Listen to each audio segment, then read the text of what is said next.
Biar nggak lama-lama, yuk kita langsung masuk ke alur ceritanya.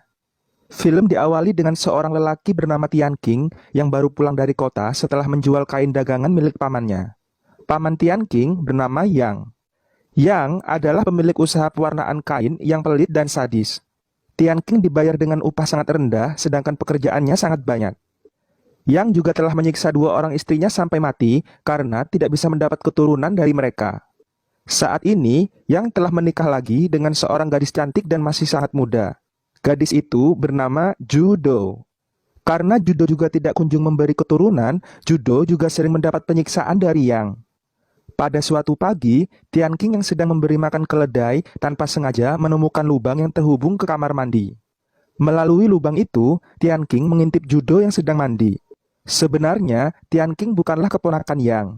Tian King diadopsi oleh Yang sejak kedua orang tua Tian King meninggal saat Tian King masih kecil. Saat ini, Tian King sudah berusia 40 tahun. Tian King yang sudah berusia matang dan harusnya sudah menikah, melihat Judo yang masih muda dan cantik, benih-benih sange dalam diri Tian King mulai tak tertahankan. Cerita kemudian berlanjut, di mana Yang terus menyiksa Judo layaknya binatang karena Judo tidak bisa memberinya keturunan. Pada suatu pagi, Judo pergi ke kandang karena diminta suaminya untuk memberi makan keledai. Di sana, Judo menemukan Tian King yang sedang memperbesar sebuah lubang yang ada di kandang itu. Melihat kedatangan Judo, Tian King pergi dan Judo memeriksa lubang itu. Di sini, Judo baru tahu bahwa melalui lubang itu, selama ini Tian King dapat mengintipnya saat mandi. Judo merasa malu dan sedih setelah mengetahui hal itu. Cerita kemudian berlanjut di mana Yang meminta Tian King pergi ke kota untuk menjual kain dagangannya. Sepulang dari kota, Tian King menemukan Judo yang wajah dan lengannya lebam karena penyiksaan yang dilakukan Yang. Namun saat itu, Judo mengaku bahwa lebam yang ia dapat karena ia telah terjatuh saat membantu suaminya bekerja. Di rumah, Tian King mendengar Judo yang berteriak kesakitan karena terus disiksa oleh Yang. Kali ini Tian King mulai kasihan dan tak tahan mendengar jeritan Judo. Esok harinya, Judo mulai menyadari bahwa Tian King merasa kasihan kepadanya. Karena itu, Judo merelakan dirinya diintip oleh Tian King. Dengan melihat luka dan lebam yang ada di tubuh Judo, Judo merasa setidaknya bisa menyampaikan keluh kesah dan kesedihannya kepada Tian King. Benar saja, melihat tubuh Judo yang penuh memar, Tian King semakin berempati dan kasihan kepada Judo. Pada suatu pagi, saat Yang sedang tak ada di rumah, Judo yang sudah tak tahan menyampaikan pada Tian King bahwa jika Yang terus menyiksanya, maka cepat atau lambat Judo akan segera mati. Mendengar itu, Tian King semakin tak tega pada Judo, tapi ia juga tak berani untuk memperingatkan pamannya. Pada suatu pagi saat suaminya tidak sedang di rumah karena urusan dagangannya, Judo yang haus dengan belayan menggoda dan meminta Tian King untuk menggenjotnya. Awalnya Tian King menolak, namun karena Tian King juga bernafsu sejak mengintip Judo mandi, akhirnya Tian King menanamkan bibit belutnya ke dalam rahim Judo. Singkat cerita, dengan sekali penggenjotan, bibit itu tumbuh dan Judo akhirnya hamil.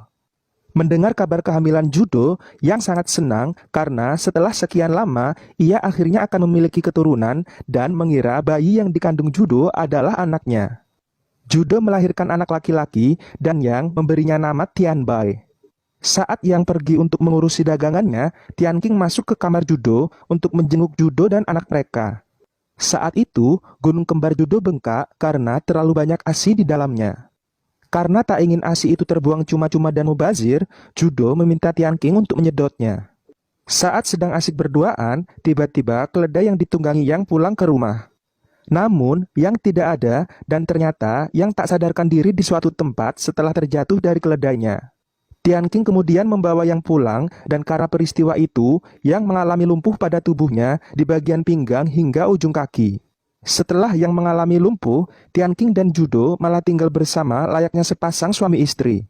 Seiring berjalannya waktu, Yang akhirnya menyadari itu dan dengan tubuhnya yang lumpuh, ia coba kembali menyiksa Judo. Namun kali ini Judo melawan, bahkan berani menyampaikan bahwa anak yang dilahirkannya adalah anak hasil dari hubungannya dengan Tian King. Kehidupan berjalan penuh bahagia bagi Tian King dan Judo, namun tidak bagi Yang. yang tersiksa mendengar jeritan dan desahan Judo saat digenjot oleh Tian Qing, yang kemudian coba mencelakai Tian Bai, namun berhasil dihentikan oleh Tian Qing dan Judo. Karena hal itu, Judo meminta Tian Qing untuk membunuh Yang. Namun, Tian Qing tak tega karena bagaimanapun juga Yang merawat Tian Qing sejak kecil. Cerita kemudian berlanjut di mana Yang dengan tubuh lumpuhnya berusaha membakar rumahnya, namun berhasil digagalkan. Yang sengaja dibiarkan tetap hidup supaya Yang dapat merasakan kepedihan setiap kali melihat kehidupan bahagia antara Tian Qing dan Judo. Waktu terus berlalu, singkat cerita, Tian Bai sudah semakin besar, namun ia tak kunjung bisa bicara. Pada suatu siang, saat Tian Qing dan Judo sedang menjemur kain di luar, Tian Bai yang sedang sendirian hendak dicelakai oleh Yang. Namun saat hendak menenggelamkan Tian Bai ke kolam, Tian Bai yang selama ini belum pernah berbicara sekalipun, saat itu tiba-tiba memanggil Yang dengan sebutan ayah. Ya. Mendengar itu, Yang seketika mengurungkan niatnya, merasa haru, dan kembali yakin bahwa Tian Bai adalah anaknya. Yang kemudian menjelaskan pada Tian Bai bahwa Judo adalah ibunya dan Tian Qing adalah kakaknya. Makin hari, Yang makin akrab dengan Tian Bai. Namun saat sedang asik bermain bersama Tian Bai, tanpa sengaja, Tian Bai menarik tali yang terikat ke roda pengganti kaki Yang, lalu mencemburkan Yang ke dalam kolam.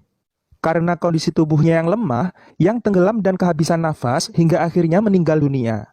Setelah pemakaman Yang, Tian Qing diminta untuk pindah rumah karena tinggal serumah dengan Judo akan menimbulkan banyak fitnah. Dan juga karena adat yang berlaku di keluarga Yang, Judo tidak diperkenankan menikah lagi sebagai bentuk kesetiaannya pada Yang. Cerita kemudian berlanjut di mana Tian Qing dan Judo telah tinggal terpisah selama 8 tahun. Selama 8 tahun itu, mereka tetap berusaha saling bertemu, namun secara sembunyi-sembunyi. Kabar tentang hubungan Tian Qing dan Judo akhirnya diketahui para warga dan sampai juga pada Tian Bai. Saat ini, Tian Qing harus menetap di rumah Yang untuk sementara waktu karena banyaknya pesanan kain yang tidak akan selesai jika hanya dikerjakan oleh Judo dan Tian Bai. Cerita kemudian berlanjut saat Tian Bai sampai ke rumah. Setelah mendengar kabar tentang hubungan Tian Qing dan Judo, tanpa basa-basi, Tian Bai langsung memukul hidung Tian Qing hingga berdarah. Setelah melihat Tian Qing berdarah karena dipukul Tian Bai, Judo akhirnya menceritakan pada Tian Bai bahwa Tian Qing adalah ayahnya. Namun Tian Bai tak peduli dan tetap membenci Tian Qing. Setelah pemukulan itu, Tian Qing masih tetap tinggal di sana. Tian Qing baru akan pulang setelah pesanan kainnya terselesaikan. Pada suatu siang saat mengerjakan kain, Tian Qing merasa kangen, mupeng, dan mengajak Judo enak-enak di ruang bawah tanah. Mereka akhirnya berguling-guling dan melakukan adegan mantap-mantap di sana. Setelah selesai melakukan penggenjotan, mereka kelelahan. Karena pintu ruang bawah tanah itu ditutup supaya mereka tidak ketahuan, mereka menjadi lemas karena kekurangan oksigen. Judo sempat mengajak Tian Qing untuk kembali ke atas. Namun Tian Qing masih merasa kangen dan masih ingin bersama dengan Judo. Karena terlalu lama dalam ruangan yang minim oksigen, Tian Qing dan Judo malah tak sadarkan diri di sana. Setelah cukup lama mencari, Tian Bai akhirnya menemukan ibunya sedang berpelukan dengan Tian Qing di ruang bawah tanah. Melihat itu, Tian Bai kemudian membawa Judo ke kamar.